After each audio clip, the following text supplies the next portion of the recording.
बच्चों, स्वागत है आपका फिर से आपके अपने YouTube चैनल विद्यार्थी सक्सेस में। आज हम लोग जो पढ़ने वाले हैं प्रश्न उत्तरों को करेंगे वह बिहार बोर्ड की कक्षा सातवीं की पाठ नंबर 9 पाठ आपका 9 रहेगा। वर्षा बहार के क्वेश्चन आंसरों को करेंगे, है ना बच्चों।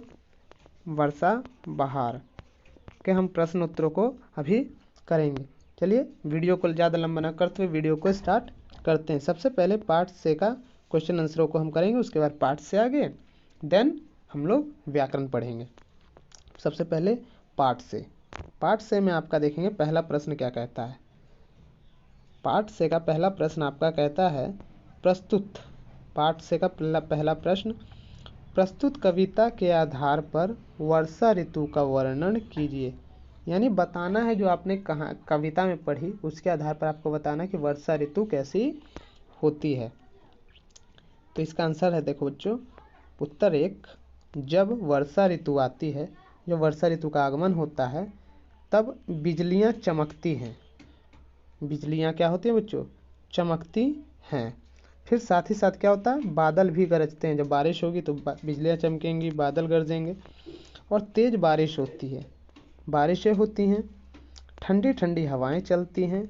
जब बारिशें होंगी तो ठंडी ठंडी हवाएं चलेंगी और मालिनी गीत गाती हैं इत्यादि।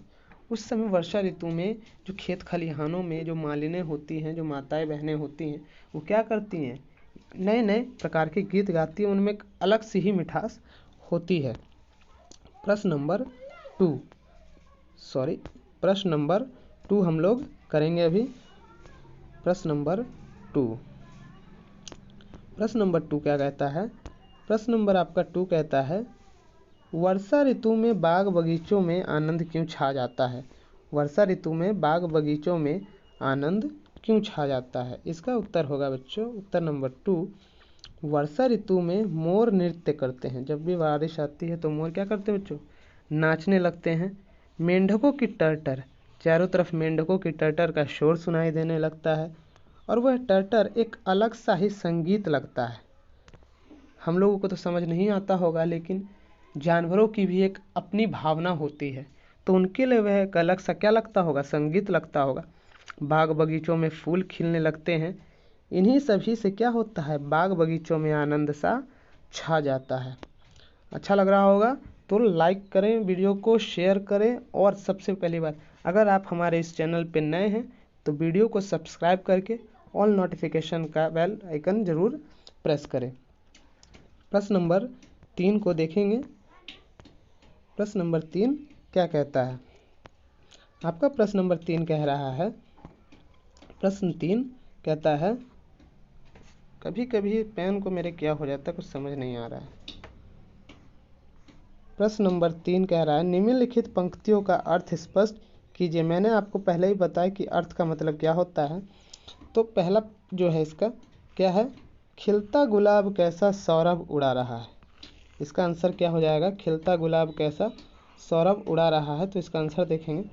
इसका आंसर कहता है, खिला हुआ गुलाब काफ़ी सुंदर लग रहा है और उसकी खुशबू पूरे बाग को महका रही है। भाग हो गया है, इसका होगा वहाँ पे बाग। पूरी खुशबू किसको महका रही है? पूरे बाग को महका रही है। वहीं ख देखेंगे, इसका क्या कहता है, गाते हैं किसान कैसे गीत लेते हैं मनहर। जो किसान है वो किस तरीके के गीत गाते हैं जिनसे वो हमारे मन को क्या कर लेते हैं? हर लेते हैं। तो उसका उत्तर देखेंगे पाठ से आगे, उसके बाद का चलेंगे। उत्तर ख, किसान देखो इतने सारे सुंदर गीत कैसे गा लेते हैं, वह अपने गीतों के माध्यम से हमारे मन को खुश कर देते हैं। ये इसका आंसर हो जाएगा। आगे चलते हैं पाठ से आगे में। पाठ से आगे पहला प्रश्न क्या है? पाठ से आगे का पहला प्रश्न है आपका, अपने अनुभव के आधार पर वर्षा ऋतु का वर्णन कीजिए। एज इट इज़ अगर आप पाठ से का पहला प्रश्न का भी आंसर इसमें देते हैं तो वो सही ऑटोमेटिक हो जाएगा। फिर भी इसमें थोड़ा सा चेंजेस हम कर देते हैं आपकी खुशी के लिए। देखिए, उत्तर हमने क्या लिखा है? उत्तर हमने लिखा है बच्चों कि वर्षा ऋतु में विभिन्न प्रकार की क्रियाकलापें होती हैं। दिल से वर्षा ऋतु काफ़ी अच्छी लगती है। यहाँ पे कुछ और होगा, हमें वर्षा ऋतु काफ़ी अच्छी लगती है, जैसे बिजलियों का चमकना, बादलों का गरजना और काफ़ी भारी मात्रा में बारिश होना, ठंडी ठंडी हवाओं का चलना। उस समय खेतों खलिहानों में मालिनें कुछ विशेष प्रकार के गीतों को गाती हैं। ये इस तरीके से हम आप लोग एक्सप्रेस कर सकते हैं कि वर्षा ऋतु में कैसी होती है। प्रश्न नंबर 2 पाठ से आगे का देखेंगे, क्या कहता है प्रश्न नंबर 2? प्रश्न नंबर 2 कहता है आपका, ग्रीष्म ऋतु के बाद वर्षा ऋतु आती है, वर्षा ऋतु आने पर आपको कैसा महसूस करते हैं? जैसे ही गर्मी खत्म होती है, ग्रीष्म ऋतु के बाद बारिश का मौसम आता है, तो आपको कैसा महसूस होता है? आपकी फीलिंग्स क्या होती हैं उस समय? उन फीलिंग्स को आपको अपने पेन और पेपर पे उतारना है। तो उतारने की कोशिश किया है हमने, देखते हैं। जब ग्रीष्म ऋतु के बाद वर्षा ऋतु आती है तो काफ़ी सुकून और खुशी महसूस होती है। तो बच्चों सुकून और खुशी क्या है? देखो, सुकून इसलिए महसूस होता है, गर्मी से राहत मिलती है सबसे पहले तो, और खुशी इस बात की रहती है कि बाग बगीचों में पशु पक्षी और इंसानों में भी एक अलग सा उत्साह, अलग सा बच्चों क्या हो जाएगा यहाँ पे? उत्साह होगा, उत्साह होता है। इसलिए बच्चों हमें वर्षा ऋतु काफ़ी अच्छी लगती है। प्रश्न नंबर 3 को हल करेंगे। प्रश्न नंबर 3, वर्षा के जल से क्या क्या लाभ है? क्या क्या फ़ायदे हैं वर्षा के जल से? तो देखेंगे, वर्षा के जल से हमें बहुत सारे फ़ायदे होते हैं। उत्तर नंबर 3, जल एक जीवन के लिए महत्वपूर्ण संसाधन है और वर्षा जल के तो अनेकों लाभ हैं। हम वर्षा जल को सिंचाई के लिए उपयोग में ला सकते हैं। वर्षा जल से भौम जल स्तर बना रहता है, इससे शुद्ध करके पीने योग्य भी बनाया जा सकता है ना? तो कितने सारे लाभ हैं पानी के, वर्षा जल के, और सब उसको वेस्ट करते रहते हैं। हम भी वेस्ट करते हैं, लेकिन ऐसा करना गलत है। प्रश्न 4, वर्षा के जल क्या हो जाता है? वर्षा के जल को किन किन तरीकों से संरक्षित किया जाता है, यानी बचाया जा सकता है? जो पानी है बारिश का पानी को हम किस तरीके से बचा सकते हैं? तो इसका देखो बच्चों क्या हो जाएगा आंसर? इसका आंसर आपका हो जाएगा कि वर्षा जल को विभिन्न तरीकों से संरक्षित किया जा सकता है, जैसे नदी और पोखर खोदकर, टैंक खोदकर, डैम बनाकर और पक्की नालियों से गड्ढों को जोड़कर हम क्या कर सकते हैं? पानी को बचा सकते हैं, यानी बारिश के पानी को हम लोग सेविंग कर सकते हैं। इससे क्या होगा? तो वर्षा जल संरक्षित रहेगा। प्रश्न नंबर 5 क्या कहता है बच्चों? प्रश्न नंबर 5 आपका कहता है पाठ से का कि यह कविता की प्रथम पंक्ति दी गई है। यहाँ कविता की प्रथम पंक्ति दी गई है, इसी के आधार पर कविता की 3 अन्य पंक्तियों की रचना स्वयं कीजिए।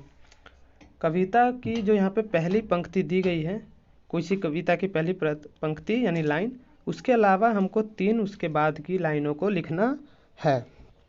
तो आंसर क्या है इसका? देखो, बादल बरसे नाचे मोर, ये पहली पंक्ति हमें जो क्वेश्चन के लिए हमको दिया गया है। अब इसका आंसर होगा उत्तर 5, कविता की तीन अन्य पंक्तियाँ कुछ इस प्रकार हैं। कविता की 3 अन्य पंक्तियाँ कुछ इस प्रकार हैं। पहला था हमें दिया गया था बादल बरसे नाचे मोर, तो उसकी 3 पंक्तियाँ आगे की हैं। पक्षियों का मीठा शोर, हम बनाए हैं। पक्षियों का मीठा शोर, नभ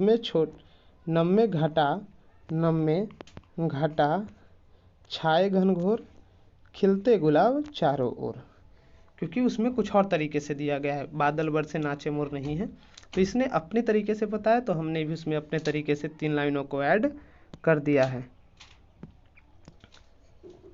व्याकरण, आपका पाठ से आगे का भी खत्म हो गया। व्याकरण के प्रश्नों को देखते हैं। पहला प्रश्न व्याकरण का क्या कहता है? व्याकरण का पहला प्रश्न आपका कहता है, प्रश्न 1, निम्नलिखित शब्दों के विलोम शब्द लिखिए। मैंने आपको पहले चैप्टर में बताया था, विलोम शब्द का मतलब होता है उल्टा या शब्द का उलटफेर करना। तो देखो क्या हो जाएगा, आपको दिया गया यहाँ पे सुख, प्रश्न, प्रसन्न, सुंदर और ठंडी, चार आपको शब्द दिए गए हैं। चारों शब्दों के आपको क्या करना है, तो उल्टे शब्दों को उसको लिखना है। देखो पहला शब्द है आपका सुख, इसका उल्टा क्या हो जाएगा, तो इसका उल्टा हो जाएगा आपका दुख, इसका उल्टा होगा दुख। दूसरा है प्रसन्न, तो इसका उल्टा होगा आपका विषण। तीसरा है सुंदर, तो इसका उल्टा होगा कुरूप। चौथा है ठंडी, तो इसका विलोम होगा गर्मी। है बच्चों, समझ गए? तो इसका सभी प्रश्नों को हमने ख़त्म करा दिया, यानी कि आपका पाठ नंबर 9 हिंदी पाठ्य पुस्तक किसलय की 7वीं कक्षा की पाठ नंबर 9 के सभी प्रश्न उत्तरों को इस वीडियो में ख़त्म हमने करा दिया है। आशा है आपको हमारी वीडियो अच्छी लग रही होंगी। आपके मन में जो भी सवाल हो आप उन्हें हमें कमेंट कर सकते हैं। हम आपके कमेंट्स का जवाब देने का पूरा कोशिश करेंगे और उस पर काम करने की भी कोशिश करेंगे। अगर आप हमारे चैनल पे नए हैं तो प्लीज़ सब्सक्राइब करें और शेयर, लाइक एंड कमेंट करना बिल्कुल भी ना भूलें। तब तक मिलते हैं अगले किसी नए वीडियो में। तब तक के लिए जय हिंद, जय Bharat, God bless you all.